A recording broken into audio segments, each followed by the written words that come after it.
Throughout my work, I've always looked at ideas of place.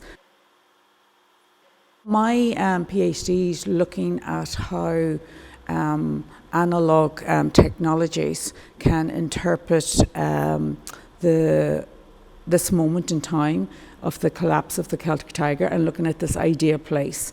During the crash of the Celtic Tiger, I had personal experience of living in a ghost estate. So this initially brought me into working with ideas of the contemporary ruin.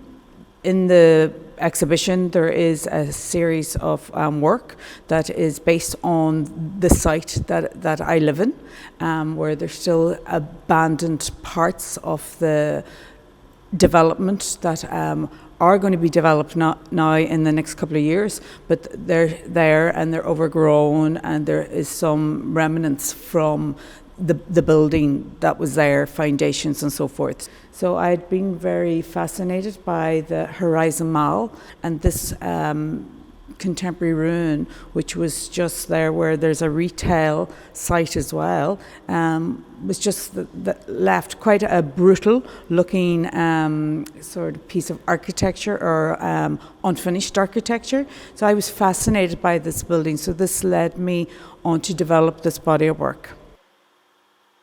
Sometimes when you think of an artist, when you think of the titles of your exhibition, you think of the, how do you come up with them? But for this was like a gift, because during the summer when I'd initially been making photographs, and then as research, and then I started making the actual series that was going to be in the show. I actually noticed that there had been a lot more graffiti in the site, and one of the pieces of graffiti was Static Vision, Faith in the Future, on one of the tires. And it worked out that it was actually, Static Vision is the name of a band, a Limerick band, and Faith in the Future is one of their EPs. I'm dealing with sort of imagery that's that is static, that is, still imagery, and I'm also looking at imagery when we think of the static image through film as well. For me, through my research, I'm looking at film's indexical properties, and I'm looking at, ideas of the imprint. So, like, for example, the Lightbox series is made from Fuji 100C film, which is meant for the pull-apart film made for the Polaroid cameras. So because it's expired film, the photographs had a lilac-y tinge on them, and then the other side is the negative. So you have to reclaim that. That reclamation is very important in the process of, because I clean them or remove the cover of them with bleach. I think that was quite interesting, working with this sort of material and reclaiming the negative. The way the Polaroids are designed is that there is like a loose narrative. So throughout the Polaroids, I would be looking at, I'm sort of dealing with the film language, like the first shot would be the silhouette. So it's a distance shot, it's an establishing shot, that you would say, off the site. Then going around the perimeter of the site. Then coming to the gate of the site. Then the protagonist or the model getting into the site and being photographed within the site. I used black and white initially because when I was on site, it takes, you think it's instant photography, but you have to wait 5 minutes because the chemistry is different. They don't have the same chemicals as they would have had in the original Polaroid, because chemicals can no longer be used, or you can't get them anymore. I have found their colour changes over time. They go a bit more, sepia, but I've run with that. That's part of the project, because I just think, I think of the ruin and the stains on the ruin and the changes with the ruin. So I find that quite interesting, that it wasn't completely static. It was changing and growing over time as well.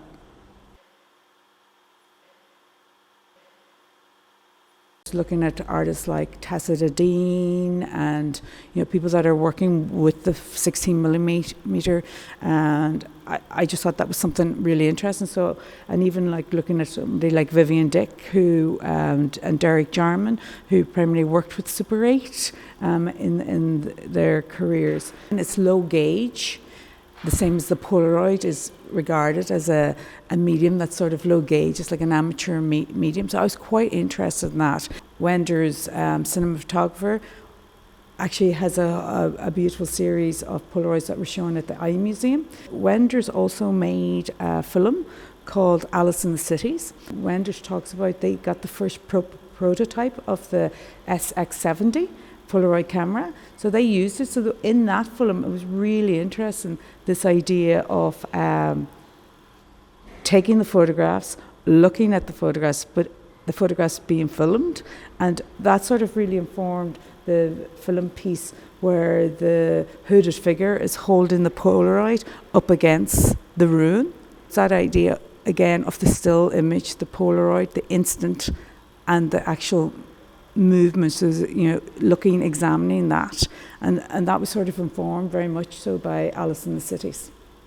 I think even this idea of film and the movement, because I think looking at the relationship between the still and the moving image is very important to the project. That moment in time where things just came to a standstill during the Celtic Tiger, and also how time moves, because the project too is very much looking at temporality.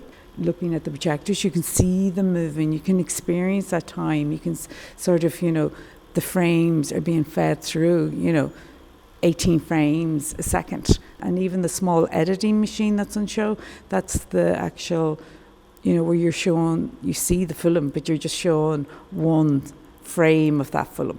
It's, examining the moving and the still, the dichotomy between that imagery and of course the mediums.